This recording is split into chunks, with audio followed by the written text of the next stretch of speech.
ഈ നിമിഷത്തിൽ ജീവിക്കുക. എത്ര മനോഹരമാണ് ആ വാക്ക്. അടുത്ത നിമിഷം കയ്യിലില്ല, പോയ നിമിഷം പോയി കഴിഞ്ഞു. അപ്പോൾ പിന്നെ എന്താ ചെയ്യാൻ പറ്റുക? ഈ നിമിഷം ജീവിക്കാൻ പറ്റും. ഈ നിമിഷം എന്ന് പറഞ്ഞാൽ ഓരോ നിമിഷവും ലിവ് ഇൻ പ്രസൻറ്റ് എന്നാണ്. അപ്പോൾ ജീവിക്കുക. നല്ല ആഹാരം, നല്ല വസ്ത്രം, നല്ല ചിന്തകൾ, നല്ല പാട്ട്, എന്ത് നല്ലത് കിട്ടിയാലും അപ്പോഴാസ്വദിക്കുക. ആറിയ കഞ്ഞി പഴങ്കഞ്ഞിയാണ്. പഴങ്കഞ്ഞി രുചിയുണ്ട്, അത് വേറെ കാര്യം. പക്ഷേ വല്ലാതെ ആറിപ്പോയാൽ, അത് വല്ലാതെ പഴങ്കഞ്ഞിയായി പോയാൽ കുടിക്കാൻ പറ്റത്തില്ല, ചീത്തയായിപ്പോവും. അപ്പോൾ അതുകൊണ്ട് ഈ നിമിഷത്തിൽ നമുക്ക് ജീവിക്കാം. ഓരോ നിമിഷവും നമുക്ക് ആസ്വദിച്ച് ജീവിക്കണം. നമുക്കൊരുപാട് ദൗർബല്യങ്ങളുണ്ട്. ഇന്നലകളിൽ നമുക്ക് ജീവിക്കാനാകില്ല. ഇന്നലകളിൽ അഭിരമിക്കുന്നത് ശരിയല്ല. എൻ്റെ അപ്പൂപ്പൻ ആനയുണ്ടായിരുന്നു, ഞാൻ ഇന്നലെ വലിയ സംഭവമാണ്, ഞാൻ ഇന്ന ആളിൻ്റെ ബന്ധുവാണ്, എൻ്റെ അപ്പൂപ്പൻ ഇങ്ങനെ ആയിരുന്നു, ആനയുണ്ടായിരുന്നു, ഞങ്ങൾ വലിയ കുടുംബത്തിൽ പറഞ്ഞവരാണ്. ഇത്തരത്തിലുള്ള ഒരുപാട് കാര്യങ്ങൾ നമ്മൾ ജീവിതത്തിൽ പറയാറുണ്ട്. അതിലൊന്നും ഒരു കാര്യമില്ല.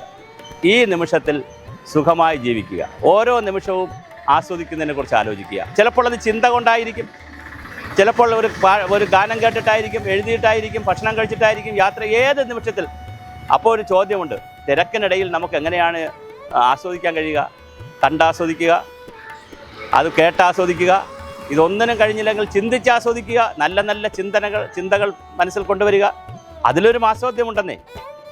നല്ല കഴിച്ച ഭക്ഷണത്തെക്കുറിച്ച്, കണ്ട സൗന്ദര്യത്തെക്കുറിച്ച്, കാര്യങ്ങളെക്കുറിച്ച്, പ്രകൃതിയെക്കുറിച്ചൊക്കെ എത്രയോ കാര്യങ്ങൾ മനസ്സിൽ ഓടിയെത്തും. വായിച്ച പുസ്തകം, കേട്ട ഗാനം, എന്തെല്ലാം മനസ്സിൽ ഓടിയെത്തും. അങ്ങനെ ഓടിയെത്തി ചിന്തകളെയും കൂടി കൊണ്ടുപോകാൻ കഴിഞ്ഞാൽ നമുക്കതും ആസ്വാദ്യമാക്കാം.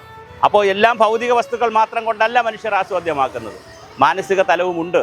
ചിന്തകൾക്ക് വലിയ സന്തോഷം നമുക്ക് നൽകാൻ കഴിയും. അങ്ങനെ ഓരോ നിമിഷവും എത്ര ആൾക്കൂട്ടത്തിനിടയിലിരുന്നാലും, എത്ര തിരക്കൊഴിഞ്ഞിടത്തിരുന്നാലും, മൗനമായിരുന്നാലും, ഏത് രൂപത്തിലിരുന്നാലും, എവിടെ ഇരുന്നാലും നമുക്ക് ആസ്വദിക്കാൻ കഴിയണം.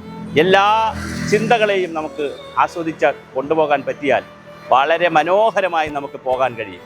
അങ്ങനെ ഈ നിമിഷത്തിൽ ജീവിക്കുന്നത് എങ്ങനെ, ഓരോ നിമിഷവും ആസ്വാദ്യമാക്കുന്നത് എങ്ങനെ, ഗൗരവമായി ആലോചിക്കുക. അതിനുള്ള പദ്ധതികൾ ആലോചിക്കുക. അപ്പോൾ അതുകൊണ്ട് തന്നെ ഒരു സ്ഥലത്ത് പോയിട്ടും എനിക്കൊരു പരാതിയുണ്ടെന്ന് പറഞ്ഞ്, അല്ലെങ്കിൽ അയ്യോ ഇത് കഴിഞ്ഞില്ലല്ലോ, ഇത് പ്രതികൂലമാണല്ലോ, എനിക്കിവിടെ ഇരുന്ന് ആലോചിക്കാൻ പറ്റുന്നില്ല, അയ്യോ എനിക്കിവിടെ ഇരുന്ന് പാടാൻ പറ്റുന്നില്ല, എനിക്ക് ചിന്തിക്കാൻ പറ്റുന്നില്ല, ഭക്ഷണം കഴിക്കാം, അങ്ങനെ ഒന്നും പറയരുത്.